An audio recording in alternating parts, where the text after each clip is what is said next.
Ahora sí, entramos en materia porque hoy nos acompaña el ingeniero Boris Aguirre, gerente general de Sempre, ¿ok? Y además viene con una cantidad de cosas maravillosas. Estábamos hablando fuera de micrófonos, que hay cantidad de libros. Tienes tú, Boris, acabas de recibir también un reconocimiento de empresa, de ecuatoriano que hace país, pero sobre todo con ese compromiso.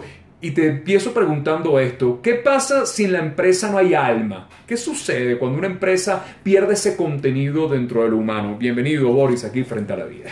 Juan Diego, muchísimas gracias. Qué gusto estar en tu programa. Gracias a Radio Sucesos 101.7 FM. Es un placer estar aquí y la pregunta que tú acabas de hacer es vital. Hay un caso que estudiamos en inteligencia emocional cuando una empresa pierde su alma.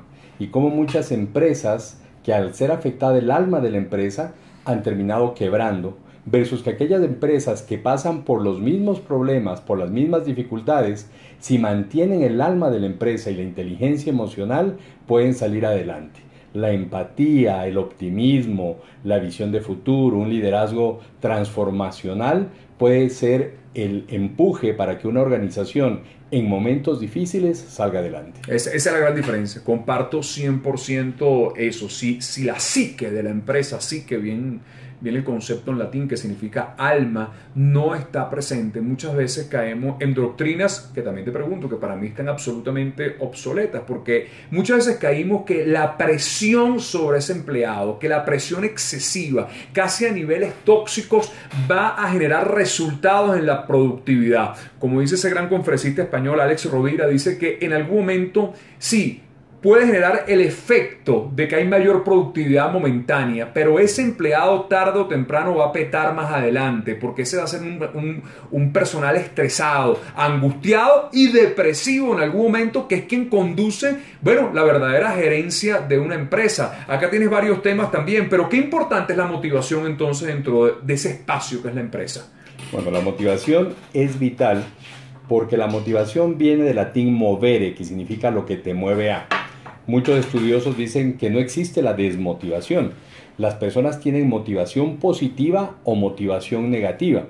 Es decir, tú te levantas con motivos de vida que te hacen trabajar en equipo, ir más allá, dar la milla extra, comprometerte, ser creativo, tener iniciativa, innovación, o puedes tener motivos internos que te llevan a dar lo menos posible, a ser egoísta, no colaborar, a criticar, a ser pesimista. Entonces, tu motivación depende hacia dónde tú empujas a tu organización. John Maxwell dice, aquellas personas que suman, que tienen motivación positiva, son aquellas que generan ímpetu dentro de una organización. Las personas que tienen motivación negativa o restan son las que detienen el ímpetu o drenan el ímpetu de una organización. Si los líderes no se preocupan por lo que se le está moviendo a su gente, por qué es lo que les mueve a su equipo, pues simplemente están perdiéndose la energía vital. Tenemos dos tipos de liderazgo. Tú sabes, tenemos el liderazgo transformacional y el liderazgo transaccional. Liderazgo transaccional, buscamos solamente objetivos, metas, resultados. Liderazgo transformacional es aquel que, además de alcanzar objetivos y resultados, transforman a la gente, los seres humanos, las relaciones, la parte del alma. Entonces es importante, la motivación va con ese liderazgo transformacional. Ok, muy chévere lo que dices, porque fíjate que esa parte motivacional, como dices tú, siempre se mueve. La vida, si algo tiene, es cambio. La vida va a querer, cuando no se mueve, las cosas estáticas que no existen terminan siendo además esas hipertrofias dentro de las empresas muy peligrosas, que es la empresa que no asume el cambio, es la empresa que no asume la crisis, es la empresa que no asume la renovación. Esa motivación en negativo, bien hablando de campo psicoanalítico, como decía Freud, está movida por el dios Tánato, el famoso Tánato, que era el dios de la muerte, y que no es un dios que te mata, es un dios que te pone en la peor pandemia, que es morirte en vida, que es realmente lo complejo. Pero el otro lado que motiva hacia lo positivo, quizás tomando tus palabras, es el eros, la erótica de la vida. Eso bien definido como la libido. Quizás Freud muy reductivo en el ámbito de la sexualidad. Después Jung habló que esa libido era la energía que tenía la posibilidad de llevarnos a los extremos. Ahora, también tenemos otra cosa, que es que muchas veces caemos en esta palabra crisis. Yo quisiera una definición de ese concepto, porque a nosotros nos aterra cuando escuchamos crisis, pero nosotros siempre hemos estado en crisis desde que estábamos en el vientre. ¿Qué significa crisis desde tu experiencia, Boris? Me parece muy interesante tu pregunta. Acabo de dar algunos seminarios ahora donde justo me contrataron para manejar el tema de crisis. A los participantes les planteaba que hay dos tipos de crisis en el profesional. Una crisis es cuando tenemos un cambio dentro del giro del negocio. La empresa se sometió a un downsizing, hizo reducción de personal, perdiste tu trabajo, hay un cambio de producto, te toca hacer un tipo diferente de trabajo y entras en una crisis. Y otra crisis, en cambio, es cuando vives una catástrofe. En el 2016 Ecuador vivió una crisis cuando tuvimos los terremotos en la costa. Y entonces son dos tipos de crisis diferentes. La una es una crisis a nivel laboral, es una crisis económica, la otra es una crisis de una tragedia humana. Sin embargo, las dos crisis tenemos que aprender a manejarlas sabiendo pasar ese duelo que se vive cuando tú vives una crisis. Es muy interesante entender que toda persona que vive una crisis, ya sea una crisis personal o una crisis laboral, vive un duelo. Y los líderes, los padres, los miembros de familia, tenemos que saber ayudar a pasar ese duelo de la crisis. Entonces, importante saber, ¿vivimos en crisis? Sí. ¿Tenemos crisis? Sí. ¿Cómo se enfrenta a la crisis? Cuando vemos la epicrisis que dicen los psicólogos, en la parte interna de la crisis, la parte más abajo de la crisis, que ya es la etapa de depresión, la crisis se sale cuando tú empiezas a tener una visión con optimismo. Entonces, cuando empiezas a aceptar lo que te pasó y empiezas a ver y a vislumbrar luces diferentes que podrían sacarte de la situación. Como yo lo decía, a nivel personal, cuando uno entiende que si hay vida todavía hay esperanza, uno puede salir de una crisis catastrófica. En la parte laboral, si tú tienes una crisis, cuando tú empiezas a ver que todavía tenemos potencialidad, talento, podemos emprender cosas nuevas, podemos comenzar de cero, como dice Viktor Frankl, el tener un significado en la vida te puede sacar de la crisis. Así es, el hombre en busca del sentido. Siempre citamos ese libro maravilloso de Viktor Frankl, La logoterapia, el sentido de la vida. Te voy a dejar este cuestionamiento para la próxima parte de un trabajo que hizo mi gran amigo Carlos Fraga, gran motivador, y lo vamos a tener en junio aquí, un hombre muy mediático en Venezuela. Él sacó, y ahora vamos a hablar de tus audiolibros y tus DVD, mejor dicho, pero también tiene CD, no es un audiolibro, me imagino.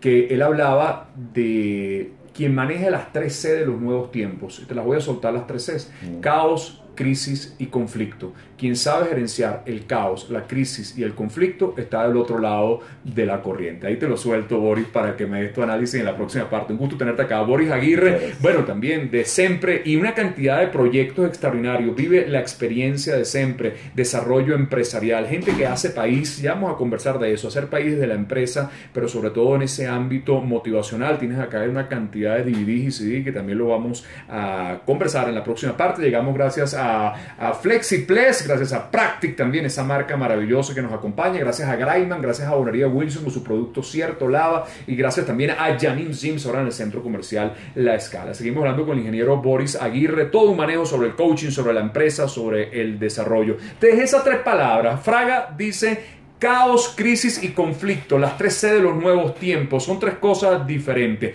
Comparto lo que tú dices. Para mí crisis es un vencimiento, algo que se va a vencer y que requiere poner manos a la obra. Las crisis nos dan miedo porque nos colocan en tierra de nadie, nos colocan en un piso que se empieza a mover y que no sabíamos.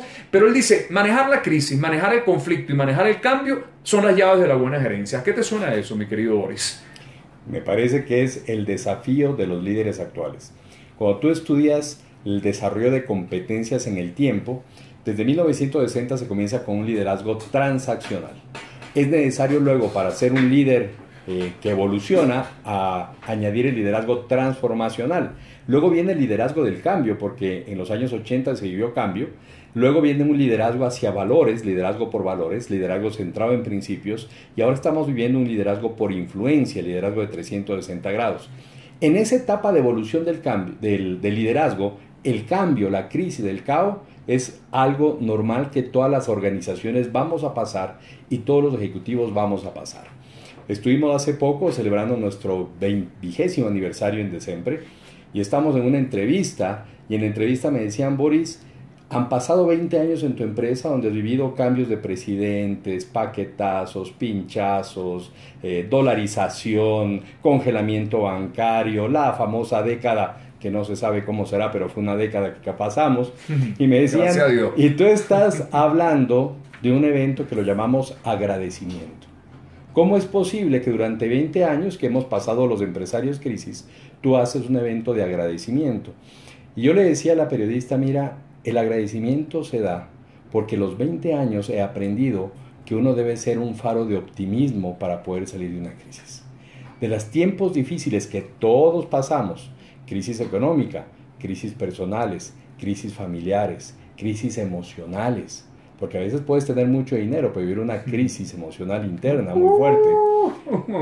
Lo que si la gente supiera, perdón que te interrumpa, si la gente supiera cómo tiene la consulta uno de mucha gente con dinero, exitoso, de triunfadores, quizás tendríamos, que es una pregunta que te voy a hacer al final, ¿no? Un concepto del éxito muy errado en nuestra cultura, a mi entender, porque a las cifras me remito, porque el 60% de la gente está bajo un antidepresivo, sí, con la cartera llena de dinero, con el Audi en el estacionamiento, que no lo critico, a mí también me encanta tener un Audi, y si lo puedo tener, no lo daría de tener, pero eso no puede parar los parámetros humanos de la felicidad, ¿no? Y eso es importante, por eso te interrumpo, porque me parece que hay que dar un enfoque mucho más humano al asunto, ¿no? Así es. Entonces, la parte clave ahí es ser un faro de optimismo.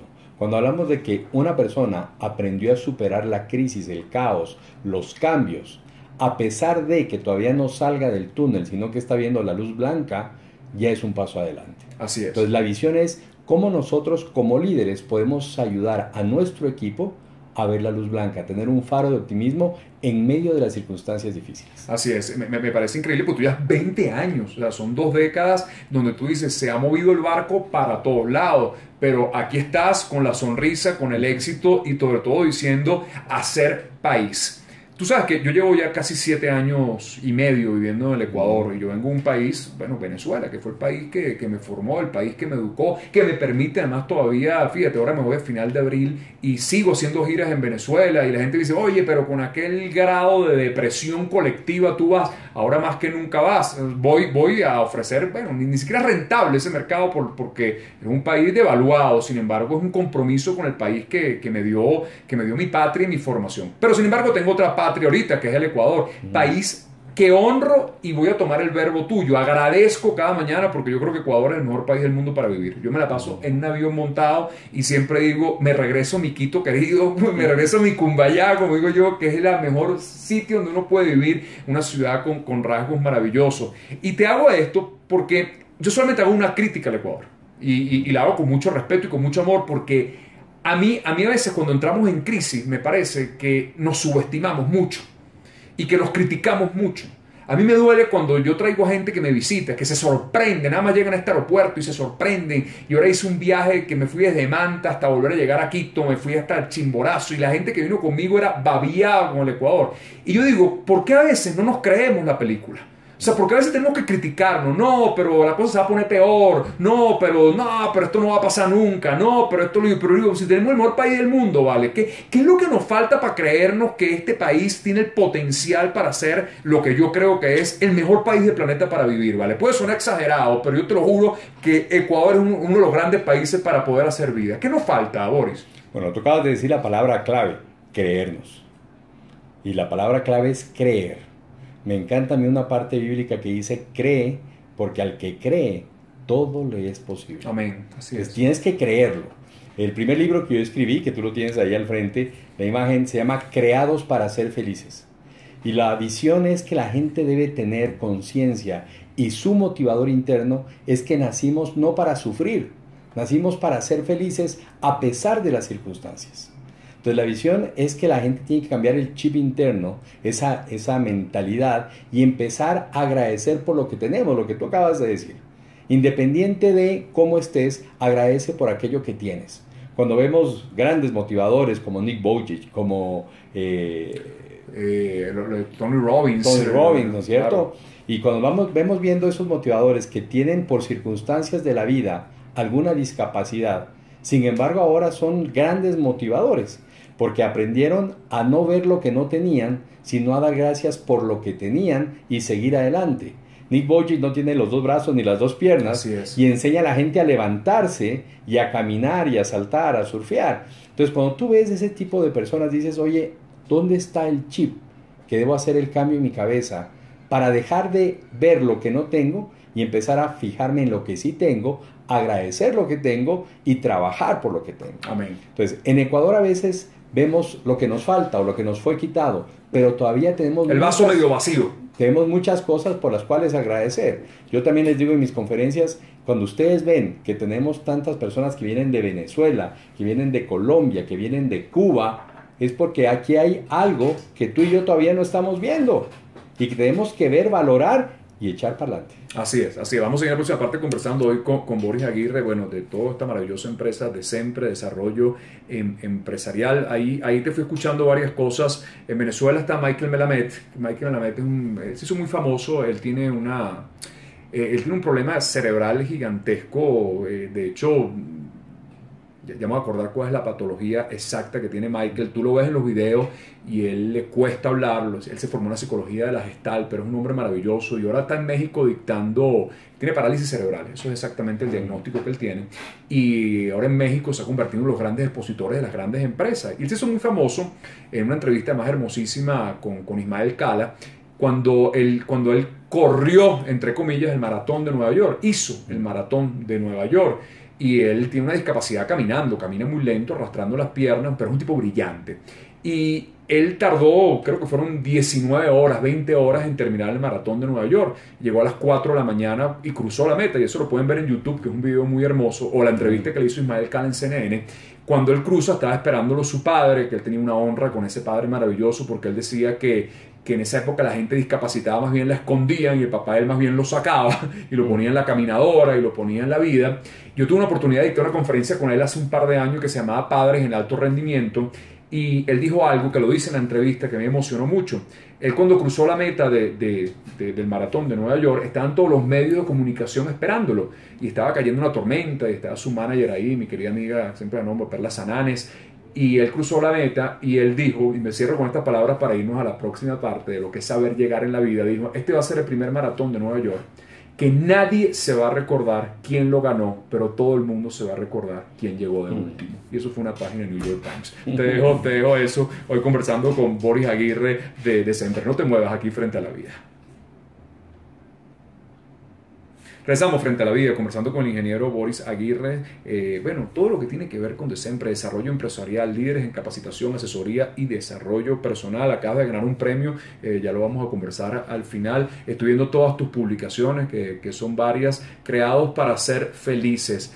¿No sientes que el concepto de la felicidad se ha prostituido en nuestros tiempos? Parece que la felicidad es como una cosa que uno tiene que estar con los dientes, no sé cómo dicen aquí, pelado todo el día, sonriéndole a todo el mundo, y que más bien es una felicidad pequeña que siempre está acorde con nuestros deseos. Pero la vida dice que no, Boris. La vida, ahora estamos en un congreso con grandes psicoanalistas en Miami, y me dijo Elizabeth Cantero, una gran psicoanalista, dijo: la vida lanza cacas.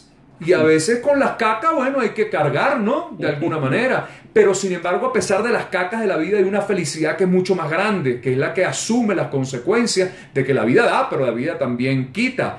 ¿Cuál es ese concepto de la felicidad que tú manejas dentro del ámbito país y empresarial y humano?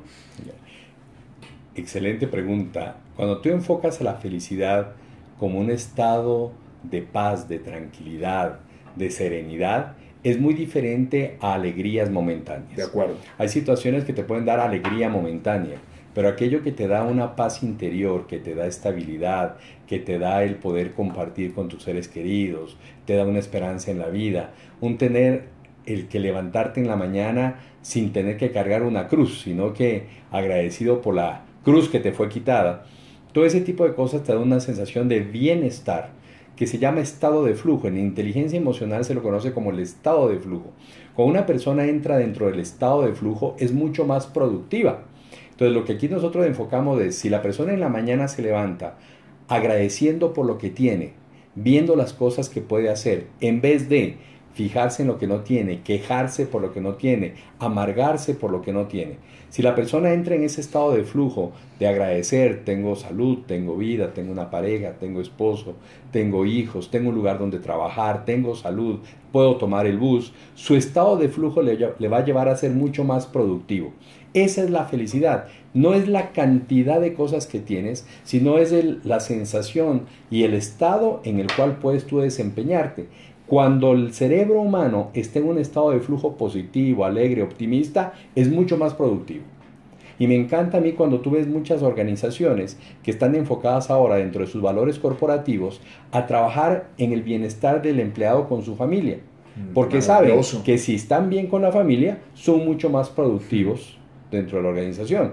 Inclusive cuando a veces llevan a los colaboradores a un taller, a un seminario fuera de la ciudad o separado de la ciudad, a las familias les hacen un presente o también los invitan al cierre para que tengan esa parte de agradecer y de sentirse parte dentro de la familia. Qué hermoso. Entonces, eso es muy importante. La felicidad no es un contentamiento, es un estado de flujo emocional, psicológico, donde tus pensamientos positivos son mayores que tus negativos. Me encanta a mí el concepto de Stephen Covey dentro de los 7 hábitos de la gente altamente efectiva, que él dice, se llama el concepto de la cuenta de balance emocional. Tú puedes estar haciendo depósitos y puedes estar haciendo retiros. Si tú mantienes un saldo positivo, tienes una actitud positiva en tu vida. Pero si has hecho más retiros que depósitos, vas a tener una actitud negativa. Entonces la visión es que el ser humano tiene continuamente que estar haciendo depósitos en su vida, en sus relaciones, en su forma de pensar, para siempre andar con un saldo positivo. Me encanta eso también de lo que hablas del componente humano de la familia, porque esa política de que el personal deja los problemas afuera, a mí me causa me parece ridículo, porque como si la psique puede operar como un captahuella, que tú metes entonces el dedo y los problemas se quedaron. Un ser humano, tú tocaste una palabra que la tocaremos en otro programa, porque seguro te vamos a tener muchas veces a partir de hoy, porque me encanta la gente que viene a aportar con inteligencia y hace del buen uso del verbo, digo yo, ¿no? Sí, porque hay mucho pendejo hablando también, ¿no? Entonces uno se reconcilia cuando ve que hay gente que está parada con lo que tiene que decir y sobre todo eso, que hace país. Pero te decía todo esto porque a veces tocaste la palabra duelos. Puede haber alguien dentro de tu empresa que pierda un ser querido, que pierda un padre, que pierda un hijo, y eso inevitablemente nos colocará en los marcos donde la tristeza, que es el gran laboratorio para alquimizar eso y sacarnos además, porque es una cultura que no quiere que nos duela nada. Todo el mundo quiere estar sonriente, drogado, pero que no pasemos por el dolor como posibilidad de cambio. Entonces decimos que en la empresa no metan los problemas, pero yo sí creo que ese componente humano requiere una caricia. Yo no estoy diciendo que armemos una consejería psicológica dentro de la empresa, pero yo creo que la empresa tiene que ser hombro también en esa circunstancia. ¿Cómo ves tú ese aspecto? Tú has dicho una cosa vital e importante, y lamentablemente es muchas las situaciones que estamos viviendo en las organizaciones. Actualmente en Ecuador muchas organizaciones han hecho un crecimiento de su staff de mandos medios o líderes, es decir, han cambiado, ha habido rotación y subieron personas que técnicamente son muy buenas, hard skill. Entonces son muy buenos técnicos, pero carecen de la parte del soft skill o habilidades suaves. No saben manejar conflictos, no saben comunicarse de manera interpersonal, no tienen inteligencia emocional, no tienen empatía. Y lo que tú acabas de decir es la parte de empatía. Cuando hablamos de inteligencia emocional del duelo, en el duelo se vive varias etapas. La primera es una etapa de negación. Entonces la gente niega. Luego entra una etapa de ira. Luego va una etapa de ansiedad. Luego llega una etapa de depresión. Si no sale de esa depresión, que son 2 a 3 semanas, va a un nivel de depresión 2, que es un nivel donde ya se desestima a sí mismo, y luego y ahí necesitaría ayuda psicológica o psiquiátrica, que es donde viene el riesgo de suicidio. Pero normalmente todos pasamos por el nivel de depresión 1, que puede durar 2 a 3 semanas, luego viene una etapa de aceptación y luego recién de una visión positiva. Entonces todo líder debe saber que esa es una etapa de duelo que cualquier persona que trabaja conmigo, cuando sufre una muerte de un ser querido, cuando tiene un divorcio, claro, un problema con el hijo, un problema económico, tu pareja se quedó sin trabajo, tiene que aplicar la empatía. Entonces tenemos que saber enseñar a nuestros líderes y a nuestros equipos de trabajo el trato y la comunicación empática para ayudar a soportar el peso de ese colaborador que está pasando una etapa de duelo. Maravilloso. 17 de abril va a estar en Multicine. Me recordé ahorita de algo, porque yo digo algo muy duro que quizás suena antipático. Yo digo que esta generación que está saliendo de los colegios, a los cuales muchos colegios me llaman para dictar conferencias, no sé cómo me vuelven a contratar, porque yo a veces le lanzo cosas muy fuertes a la educación de nuestro tiempo. Digo, estamos generando lo que tú dijiste, están preparados todos para Harvard. están preparados todos para niveles técnicos, pero ninguno de esos chamos que van a salir de las aulas están preparados para terminar con una novia, ¿ok? Porque van a conducirse, porque como todo se rige por altos grados académicos, que me parece maravilloso, pero si nosotros no educamos para la vida, que es mucho más compleja que Harvard, de paso, ¿ok? Vamos a tener una generación que yo la he calificado como analfabetas de alma. Espero equivocarme y espero no ser tan pesimista en esto, pero yo prefiero aceptar las cosas para transformarlo. El 17 de abril vamos a hablar de eso en Multicines, una generación sin control. ¿Qué está pasando? ¿Por qué sentimos que se nos escapan de las manos? Va a estar gente de la Comisión y la Dirección Antidrogas también para hablar de ese drama que es la droga en las aulas. No te lo puedes perder. CCI, 8 de la noche, el 17 de abril. Cuéntanos qué premio merecido recibiste después de estos 20 años de trabajo continuo. Bueno, el mayor premio es el reconocimiento. Sacaron más o menos hace una semana una media página en El Comercio sobre Boris Aguirre como empresario en capacitación. Hemos llevado a exportar nuestros programas de capacitación. Comentaba yo que hace 20 años el paradigma aquí en Ecuador era: si querías una buena capacitación había que traer un extranjero de México, de Colombia, de Venezuela, de Perú, y nosotros decidimos fundar la empresa con la visión de romper el paradigma, de cambiar la baja autoestima por alta autoestima, de desarrollar seres humanos de excelencia para que hagan empresas de excelencia.